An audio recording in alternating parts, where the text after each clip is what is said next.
откровенный от меня ответ. If you Google the words Europe's last dictator, here's the first hit you get. Belarusian President Alexander Lukashenko.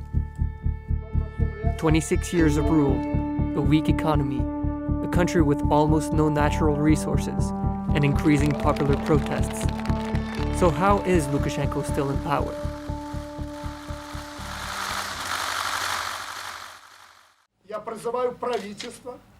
Lukashenko has run Belarus with an iron fist since 1994. He's been its first and only president since independence from the Soviet Union. He sees himself as the father of the nation, the protector of the Belarusian people, and the owner of the Belarusian country.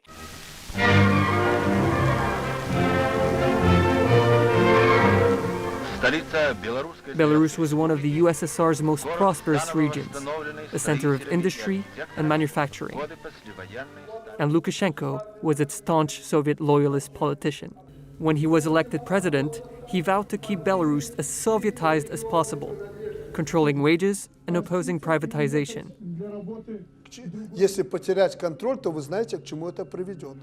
But while authoritarianism remained strong under Lukashenko, the economy didn't. Belarus's growth has stalled since 2012. Fast forward to today, COVID-19 has made life even more difficult for Belarusians. Человек болеет, ему плохо, или у него умирает родственник, правительство его обвиняют в том, что он практически сумасшедший, никакого вируса нет. The country was the only one in Europe with no measures to control or counteract the pandemic. Здесь нет вирусов никаких. Вот ты же не заметила, что они летают? И я тоже не вижу. Это холодильник. Это самое лучшее здоровье. Lukashenko's other coronavirus remedies included vodka, saunas, and working hard. What Lukashenko is known more for is his decades of suppressing anyone who opposes him. Alexander Lukashenko is refusing to give in to growing demands for a new election. Security forces used rubber bullets, tear gas and water cannon to quash protests. More than 6,000 people have been detained and at least 2 people have been killed. Claims swell that the Belarusian opposition leader has been filmed speaking under duress. So far, opposition to Lukashenko inside Belarus has been weak. Opposition from outside, though, has been pretty much non-existent. How did he manage that? See, Belarus sits between Russia and the EU, and that's Lukashenko's advantage, playing the two sides against each other. Here's how. The country's weak economy depends heavily on Russia, especially Russian oil and gas. So you would think Lukashenko would be heavily influenced by Putin. But whenever he feels there's too much control from Russia, he turns to the EU, seeking economic integration and promising democratic reform. That scares Russia, which doesn't want to lose its influence. Here's an example. In 2009, Putin wanted Lukashenko to back the independence of 2 Georgian provinces, South Ossetia and Abkhazia, where Russian troops are now stationed. Lukashenko refused, so Russia banned one of Belarus's key exports, dairy. Lukashenko then went to the EU to certify Belarusian milk for the European market. Russia backed down. Belarusian milk, once again, flowed to Moscow. See? And whenever the EU goes after him over human rights, Lukashenko turns to Russia for help. There is always the risk that in doing so, Belarus will lose its sovereignty and become another Crimea or another Donbass or whatever. And this blackmail bargaining has been going on for over a decade. Putin and the EU are getting tired of this game. Russia has gas pipelines going through Belarus. They used to be a bargaining chip for Lukashenko. Now, Russia has built new pipelines that bypass Belarus. On the other side, the EU is turning up the pressure to democratize. We don't recognize the results presented by the Belarus authorities.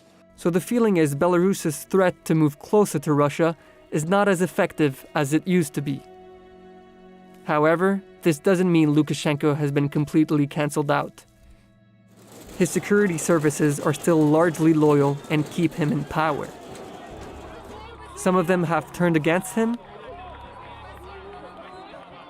but there aren't many of those. That's because the security personnel get good benefits and protection from prosecution. But for how long? Benefits and protection cost money, which is hard to come by during a pandemic and an economic crisis. Nobody's president forever.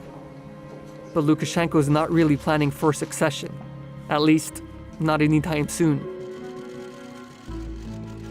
There are reports that he wants to make his son his successor, but the constitution says the president must be at least 35 years old. Lukashenko Jr. is 15, which might mean Lukashenko Sr. sees himself in power for at least another 20 years. If he does go, Спасибо, я сказал все, можете кричать, уходи. there aren't many others who could take over. A classic effect of most autocracies. A weak opposition. No alternative leadership. And that's the drama probably of the opposition in that country, is that they never managed to unite behind one figure able to gather enough votes. Many Belarusians united behind Sviatlana Tikhanovskaya during the 2020 election. Not because they saw her as a strong alternative, but because they thought she might be the one to end Lukashenko's time in office. And even though she might have actually won the election, we've seen how that's working out. Вы знаете, я думала, что вся эта кампания меня очень сильно закалила и придала мне столько сил, что я выдержу все. Но, наверное, я так и осталась той слабой женщиной, которая была изначально. Revolutions don't happen every day. But Belarus is important for another reason. The road from Moscow to Kaliningrad. Between the Russian exclave and Belarus sits the Suwalki Gap. It's a 100-kilometer-long border between Poland and Lithuania, both EU and NATO countries. So this area is important because it connects these members together, but it's hard to defend. If Belarus pivots to the EU and NATO, Kaliningrad could be further away from Russia. If Belarus turns further to the Kremlin, military planners say Russia could invade it so that Kaliningrad is no longer isolated for them. And in that case, it's the Baltic states that would be isolated for the EU and NATO.